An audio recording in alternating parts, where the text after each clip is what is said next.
All right, welcome in.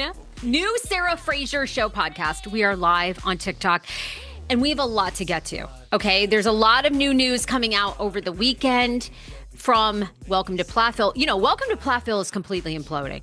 Olivia Plath, Ethan Plath, yesterday on the podcast, go and listen to my podcast episode, my most recent episode, aside from this one.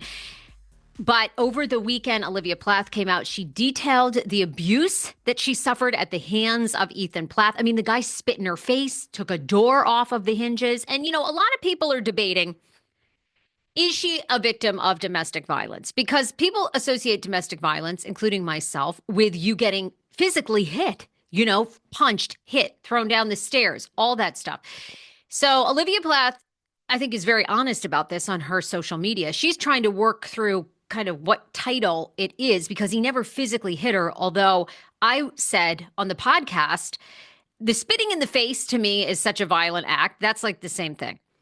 So far, we have not heard a peep from anybody in the Plathville family. Not a peep. Not a thing. And everybody's saying, okay, you know, some people who are critics of Olivia are like, Ethan should sue her, all this stuff. Honey, he can't sue her if it's true. She read from a notebook the abuse that she suffered. People are still talking about this. You can go and listen to all the latest. Now, of course, the family, as I mentioned in the most recent episode, has been accused of animal abuse. I've gotten emails from you all about this. Go and look at Veronica Peters. She is Micah's ex-girlfriend. On totally_Veronica's Instagram, she has pictures of the animals. Now, I will say this. The animals don't look abused in the photos, but she accuses the family of abuse in this Instagram post, including a dog that has a shock collar. Oh, Lord. I talked about the shock collar. I got emails from you guys about dogs and shock collars. So I've never had a dog that I needed to put in a shock collar. I don't own a dog. I don't own a pet. I live in LA. I live in a 2-bedroom apartment. I'm looking to buy a house. My husband loves animals, wants to get a pet. I always grew up with animals. They were indoor, outdoor pets. And Veronica says in her post that this dog like has to stay outside all the time. Okay, well, that's not always good. Our dogs stayed outside most of the time, but they came in the winter and when like the conditions were terrible and they had like, they were in and out of a barn. In the barn, they had their dog bed, the whole thing. Oh, Lord. The shock collar has everybody upset. I've got an email from Orel, who says, good morning, Sarah. I hope you're doing well. When it comes to animal abuse, I have zero tolerance. Children and animals are among the most defenseless beings, and it deeply troubles me to know that they are subjected to harm. This is in regards to Welcome to Plathville, and it's an appreciation and support email. My daughter has worked at the Humane Center in our town for the past 4 years, and the one thing she always emphasizes is that there is absolutely no reason for an animal to have a shock collar. It's something I feel very strongly about. I also want to take a moment and thank you, although I'm not pursuing podcasting. Well, you should. I've decided to start working as a part-time home travel agent in my mid-50s. Listening to you has truly inspired and given me the confidence to take this step, and I'm excited about this new venture. Oh my God. Oh God. Orel, did I say your name wrong? I did, didn't I? What a great email. I'm so proud of you. You can reinvent at any time. That's the beauty of life. Do what you want. Create the business you want. Go for it. I'm telling you, if I hadn't walked away from radio and TV 8 years ago, I'm sure I just absolutely ruined your name.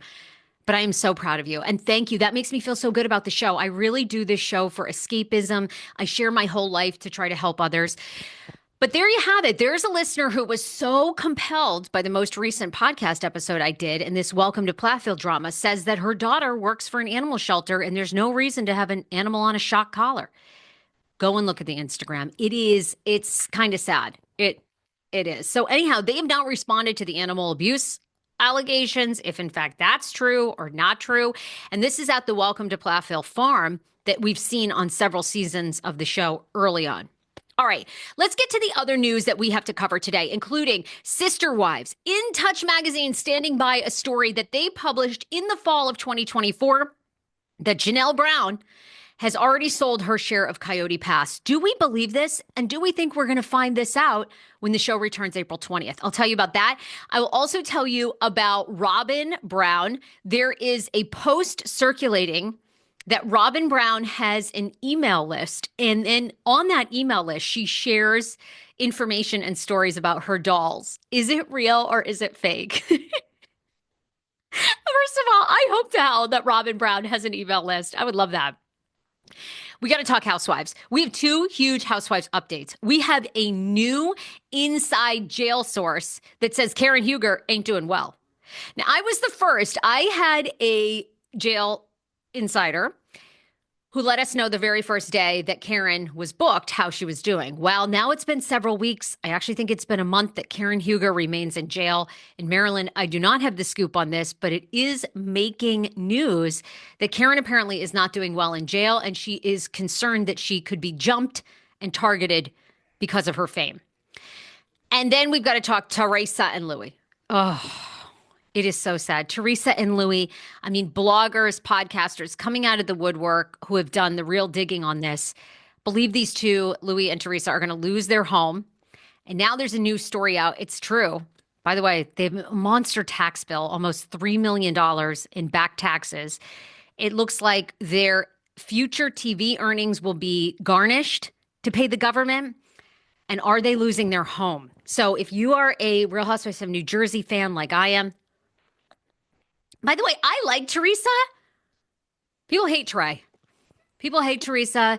People think she's so dumb for being with Louie. And people are going in on her. I kind of wanted Louie to, look, there's Louie on the TikTok. Look, we'll go to the TikTok lines. Louie, I thought you were good at business. And we're live on TikTok, so we will definitely go to the TikTok lines because people have such great comments. If you want to weigh in on any of these stories on my TikTok lines, go for it because you guys have fantastic feedback. And if you have any questions, I'll do my best to answer them. Hit the hearts on the TikTok. Hit. Hit the hearts. Share the live. We're going to get into the tea. Let's start with Sister Wives as we normally do. First of all, In Touch Weekly standing by their story this week that they claim Coyote Pass, half of it's already been sold, that the only owners of Coyote Pass are Mary, Robyn, and Cody. If you recall, and I didn't pay much attention to this, but the story is circulating again this week. Back in November of 2024, In Touch published an article that says Janelle Brown and Cody Brown settled Janelle's share of Coyote Pass for $340,000. According to a deed of release and full recovenants obtained by In Touch a year after Christine Brown did the same. Coyote Pass property, even though publicly her name is not off the deed, I don't see how this makes sense.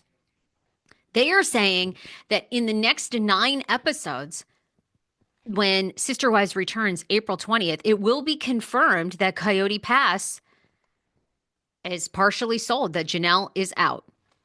Really? That's what people are saying. And that money is the money that she is using for Tada Farms, the growth, expansion, and of course, getting into her business. However, Mary has not sold her share of Coyote Pass, so we will still see what goes down.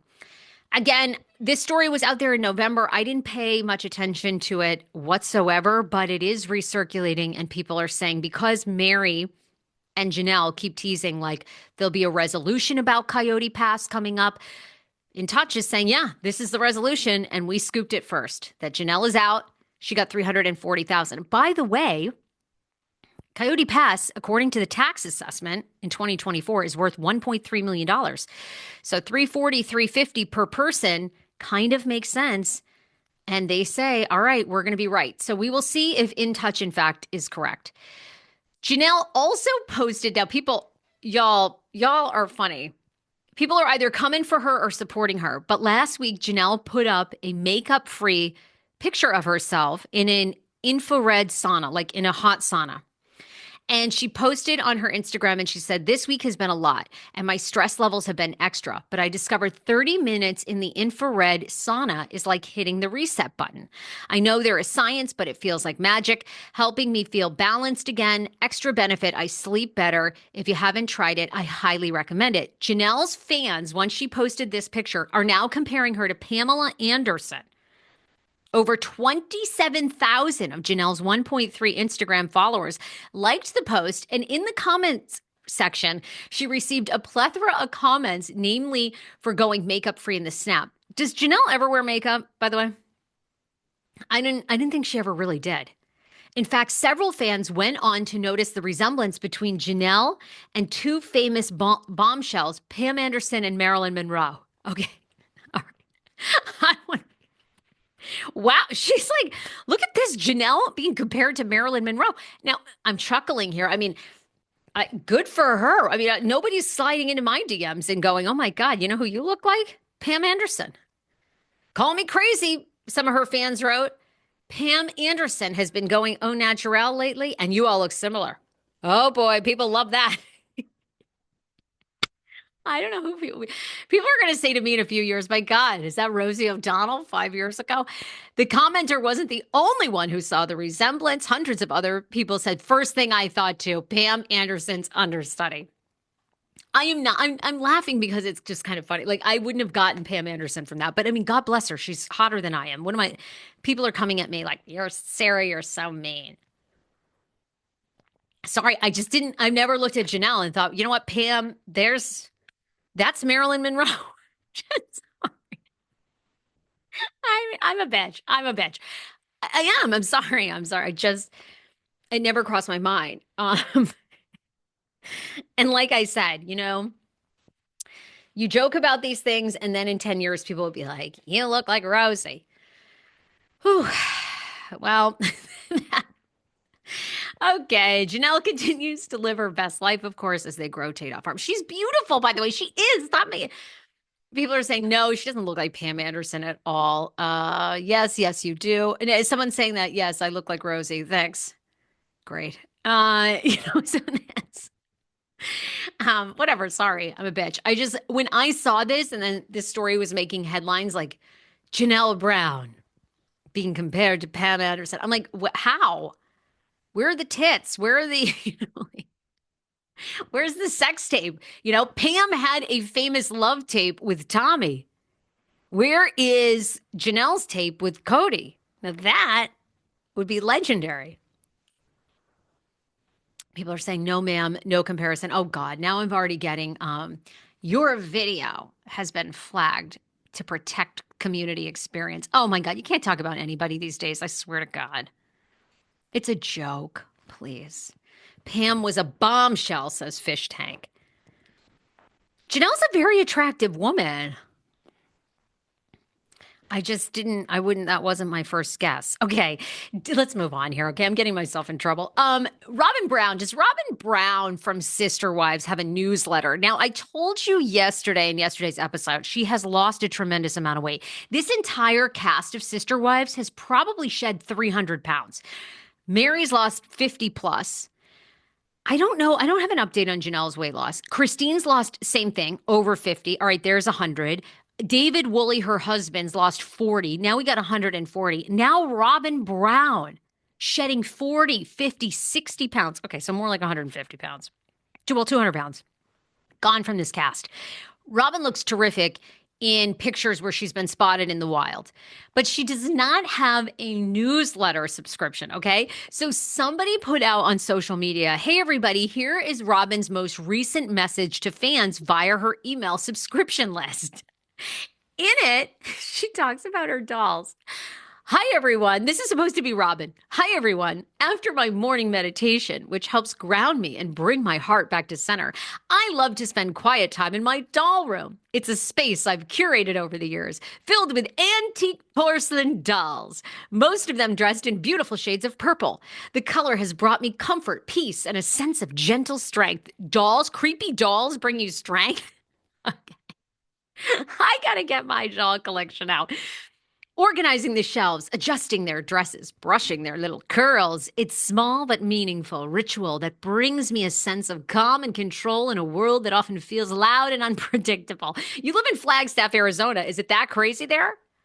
I mean, I literally think if a tree falls in the woods, you can hear it. There ain't anybody around in Flagstaff. These dolls each have their own little personalities and their own stories. Some were gifts. Some I discovered during late night antique hunts online. Yeah, on Etsy, you crazy bitch. I thought I'd share just a few of their names with you today. So many of you have messaged me asking me over the years. Lavinia. Lavinia? First of all, Lavinia is the greatest doll name of all time. Lavinia is a Victorian lady in a lavender silk ball gown. By the way, this is all fake, okay? She does not have a newsletter. She should, because she'd make a fortune, even though everybody hates Cody and Robyn. She would make a fortune. People love to like hate follow, hate watch. Look at my show. Go read some of the ratings on my show. People love to hate follow. She would make a fortune if she had a newsletter, but this is all fake. This is literally somebody posting on Sister Wives Uncensored on Facebook. This guy, Justin Michael, who pretended what it would be like if Robyn had a newsletter. Lavinia is a Victorian lady in a lavender silk ball gown with puff sleeves and lace trim, accented with a tiny amethyst brooch at the collar. Violet's a dainty child doll. In a lilac dress with embroidered daisies and satin bows on her shoes. Arabella! First of all, does anybody know anyone that names their dolls? Now, look, I'm weird. I have a doll collection. You all know this. I had 300 dolls. I've sold like 70 of them, so I'm down to like 230. Okay. I haven't named one of them. Now, most of them are Spice Girls, the Osbournes. I actually have the Rosie O'Donnell doll, which is not good for me, for my future. But I don't sit around and dress them, okay, or talk about them. But I could kind of see Robyn doing that. Arabella, a regal duchess in a high-necked violet satin dress with pearl beading and a matching parasol. Oh, my God. Now, this is a newsletter I would subscribe to. I'm going to be honest. Oh, my God. Genevieve. Genevieve the doll. You guys, I have got to get my dolls out and name them Genevieve, a French-inspired doll with a royal purple bustle gown and a miniature opera fan. What in the actual hell? Oh my God, this is the best fake newsletter I have read all week. I am crying. Oh my God, people are like, I love your accent. Lavinia. First of all, Lavinia is just such a great name. Lavinia. What's your name? Lavinia. Oh my God, this is so good. Justin Michael, if you're listening, come right for my show. This is like, I'm rolling. This is so good. Oh God, this is so epic. Anyway, I think I'm going to have to post this on my TikTok. I'm laughing so hard. I don't know if Robyn has named her dolls or not. Nobody knows. No one knows, except for McKelty, who says that the dolls have great meaning. I'm sure they do. But Robyn needs a newsletter and let Justin Michael write it and just make fun of her dolls. This is gold. Oh, I can't even. It's so funny. Oh my God. Okay, that gave me a great laugh this morning. Lavinia. All right, let's move on to poor Karen Huger in jail. It's not good. It's not good. The Grand Dame is like a sinking ship here. It's not good. We went from having a great laugh about Lavinia, and now we're talking about Karen Huger. Like, Queen is melting in jail, having panic attacks, and believes she's going to be targeted. I don't think anyone's going to target her in jail. I really don't. I don't know. I think people love the Grand Dame. I think everybody in jail. Wait, where am I getting this? Okay, whatever. I think, I'm getting a reward, I think. Oh my God, I love you guys so much. Hit the hearts, hit the gifts. You guys, I'm obsessed. I don't think that anyone is going to attack Karen Huger. However, a news source has spoken to news outlets and claims that Karen Huger is terrified of being singled out in prison and she is drowning in legal bills. Oy vey. Nothing's worse than being in debt when you're in your 60s and 70s. How are you going to get out? Uh, okay, like being a Walmart greeter doesn't pay the bills.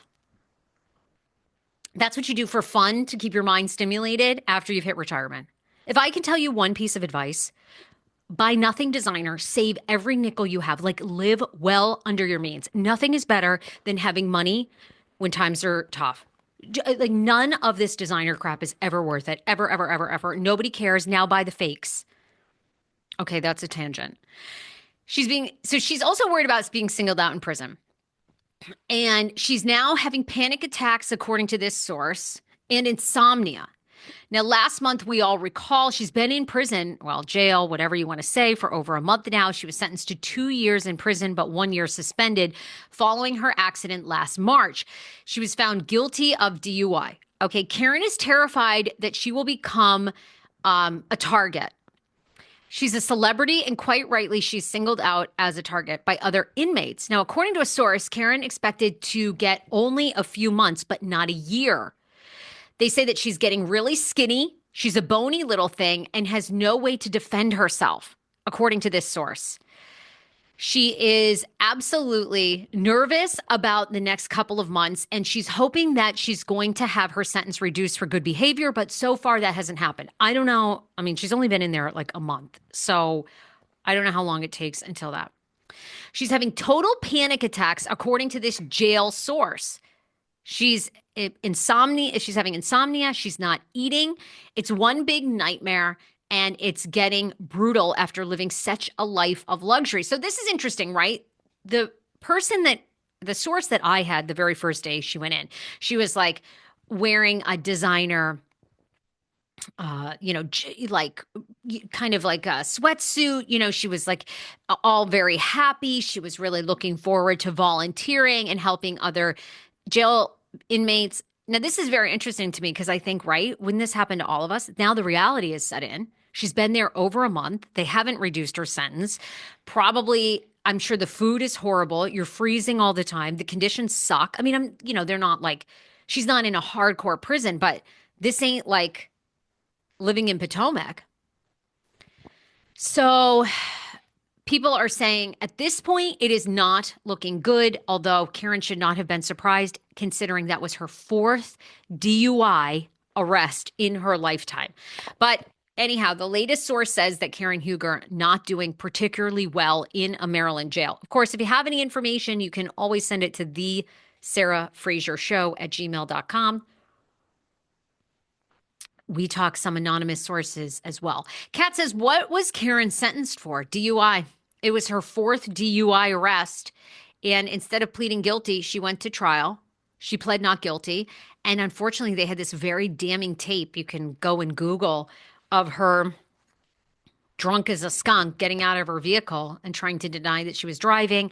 And the poor cop like filmed her the entire way. She was hammered. She's like, do you have a girlfriend? Are you married? I'm Thomas Jefferson's concubine. Do you know who I am? The cop's like, ma'am, I don't get paid enough to, I really don't. I don't know who you are. She's like, you don't know who I am. I'm on the Real Housewives of Potomac. He's like, ma'am, I'm never, I'm sorry. Like, I mean, like a guy, this guy's like 24. You think he watches your fucking show? That's how you know you're hammered right there. How much time did they give her? Kat, they gave her 2 years, but 1 year suspended. So she is currently in a Maryland jail for 1 year. Now, she says, according to the source, apparently she's telling visitors, she's telling people at the jail, she's hoping that her sentence gets reduced. But at this point, it hasn't been reduced.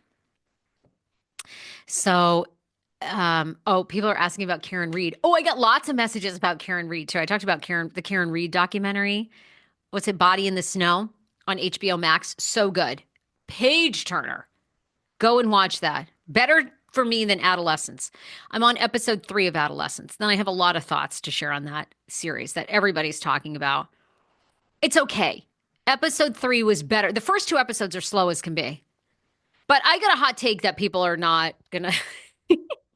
What's new? I got a hot take that people aren't going to like about Adolescence. But Karen Reed... I don't know. I mean, that documentary is so good, and I don't know if Karen Reed's guilty or not. I tend to think Karen Reed is guilty, but you got to prove it beyond reasonable doubt. And I don't think in this last trial they did. I'm actually surprised she wasn't found not guilty, but I think Karen did do it. I don't think Karen did it. I think Karen was hammered. I think they all lived pretty wild lives. I mean, clearly, you want to see how the downsides of alcohol? Watch the Karen Reed documentary. What a sad ending to so many people's lives, all because they were like super heavy drinkers. So sad. Oh, people say cell phone data proves not guilty. What cell phone data proves not guilty? Oh, the one where the friend searches. How long does it take to die in the snow? I don't know. But in the case in the documentary, they have two different cell phone readers interpreting that. And then one guy says that it's about when you open a new tab. So it doesn't tell you the exact time she searched it. Anyhow, look, go and watch it. Well, definitely Karen Reed's going back on trial. It was a hung jury. It's definitely a fascinating case. I just tend to think that Karen probably did it by accident. I don't know. I can't. I think it's very hard for 5 or 6 people, however many people were in that house, to kill John O'Keefe or beat him up to the point that he's almost dead, let him go outside, die on the lawn, and everybody's going to remain quiet. Like, it's such a big, I don't know. It's such a big conspiracy to like get them all to not say no one's guilt is eating at them all these years later after 2022. I mean, come on. That's such a huge, okay, 2 people who can murder somebody and then keep a oath for a long time. Sure. But there were so many people in that house, including like John O'Keefe's like dear friend, that woman that was up there. I mean, come on. Really? You're going to do that to your dear friend? I don't know. All right, let's move on, because the Karen Reed, we will continue to talk about. I will watch it, and then people always say to me, "Listen to Turtle Boy. Turtle Boy's a nut. Are you kidding?" Turtle Boy, the minute Turtle Boy is harassing these people and their children at their schools, at their places of work, bye, bitch, bye, Turtle, you are a nut. Sorry. Okay, Teresa Giudice. This pains me. I love Trey. I like Trey. I love her daughters. I am so upset about this. Last week, it is reported, and it's completely true. It's completely true. Over the past 2 weeks, bloggers and amazing podcasters, unfortunately, did the dirty work to find out that Teresa and Louie have over $3 million in tax liens. And it's absolutely true. And now Louie has asked for an extension to pay at least $1 million of it. And the idea of that is hopefully they can keep the IRS away from attaching or putting a lien on their New Jersey home. They've borrowed an additional $250,000 from a lender, and an attorney who does not work with Teresa or Louie has spoken exclusively to The Sun this morning.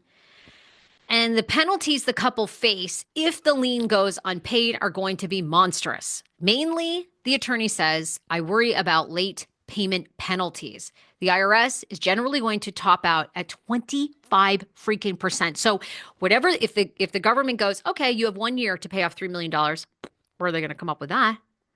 How many hundreds of thousands of dollars is that a month? If they can't do it every month, they can't do it 25% late payment. Okay, we're screwed. She's looking at paying past due taxes plus current taxes at the same time. This can be very difficult. Now, again, this lawyer does not have inside information. Maybe Trey's got a lot of money saved. Book deals, appearances, live podcast shows. She was making nearly $2 million a season. But the attorney also says that Teresa and Louie are probably looking at a future of garnished wages and bank accounts if the debt goes unpaid after a period of time. If you're not in a payment plan and if you don't have some sort of formal agreement to pay it, then assets will be seized, the attorney says.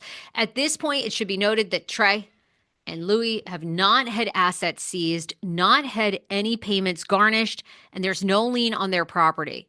If the lien is filed, they give you the opportunity to resolve it. If she isn't already in a repayment plan, that's the first thing you can do to protect yourself. He explained that Trey and Louie, physical properties such as their $3.3 million mansion in New Jersey, they're going to have to sell that. Like, it's over. Are likely safe from the government, though. The attorney says physical assets we don't generally see, especially if it's a primary residence. You don't see the states or IRS go after primary residence. It's an inefficient process for them. They have to send out agents to collect it. They have to resell it. They're not going to recoup a lot of money. Damn. Trey with over $3 million in taxes, and now it is true. I can't even believe this for her. Now, a lot of people are coming for Teresa Giudice, saying that she is getting exactly what she deserves because she did not do her due diligence on Louie. Teresa also co-signed with her husband for an extension on a $1 million loan for their $3.3 million mansion, which they purchased in January of 2021. According to previous reports, Louie, who is the sole owner of the LLC used to buy the house, took out a $1 million loan on March 25th, 2024. If Louie can get a $1 million loan, I think I'm going to be able to buy a house. Like, this is exciting. But it is not exciting for the two of them. So they have asked for an extension. As you know, New Jersey is on pause. Andy Cohen says we're not going to have any announcements until 2026. And at this point, unless Teresa and Louie, maybe they have a lot of money in savings, we don't know. But it does look that they're going to be on a payment plan. They could be looking at a 25% penalty tax. And they have asked for an extension. Ooh, Teresa, Trey. I love you. I'm really hoping this is just terrible news. But again, maybe it's not so bad. Gia, of course, Gia has a new podcast. She's sort of brushing it off like, no big deal. So there you go. Okay. We've covered it all on today's podcast. There's a lot to cover this week. As I told you guys, Jimmy Bellino from Real Housewives of Orange County going to be back on the Sarah Fraser Show this week. Stay tuned for that. Yes, I am watching Adolescence. I've got lots of thoughts on Adolescence. 1,000-Pound Sisters. We'll talk more about that this week. But Tammy and Amy Slayton reportedly getting remarried. Both of them getting remarried. I'll tell you what I know about their weddings coming up. So all of that on TSFS. And by the way, I loved, oh my God, I'm sure I destroyed her name, but Arel, who wrote me the email about Welcome to Platteville. And now she's becoming a travel agent, part-time travel agent. You can do anything. Relaunch your career. Start something fun. If you've got a little bit of hustle in you, it can all happen. And that goes for podcasting. If you've always wanted to start a podcast with your spouse, your girlfriend, or solo. I prefer a solo pod myself. I now have my exclusive podcast courses, gobigpodcasting.com.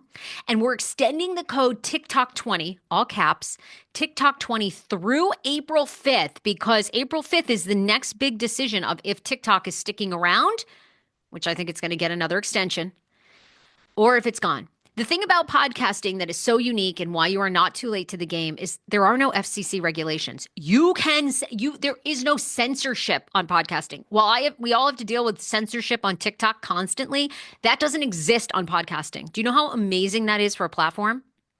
Huge, enormous. Nobody is advertising on television, on radio anymore. The cost is too high, the return too little. They are turning to podcasts. There is going to be billions more dollars going into podcasting over the next 5 years. Now is your time, whether it's side hustle, whether it's a funnel to your own existing business, or whether you want to go all in and full time.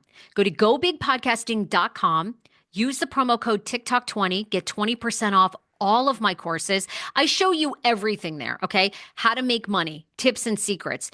Everybody who's taken my course is like, oh my God, I wish I had done this course sooner.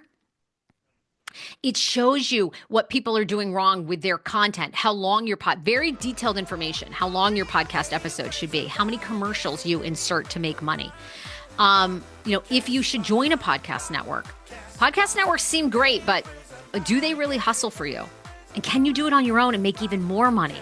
Because that's where the podcasting space is.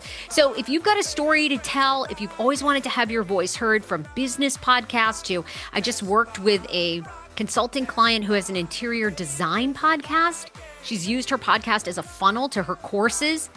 She's done extremely well, and now she's monetizing her podcast. GoBigPodcasting.com. And you can also work with me one-on-one. If you want to skip it and you want me to just tell you over the course of a couple hours every single thing to do, or do an audit of your podcast, you can also book me one-on-one for consulting at GoBigPodcasting.com. Okay, bye everybody.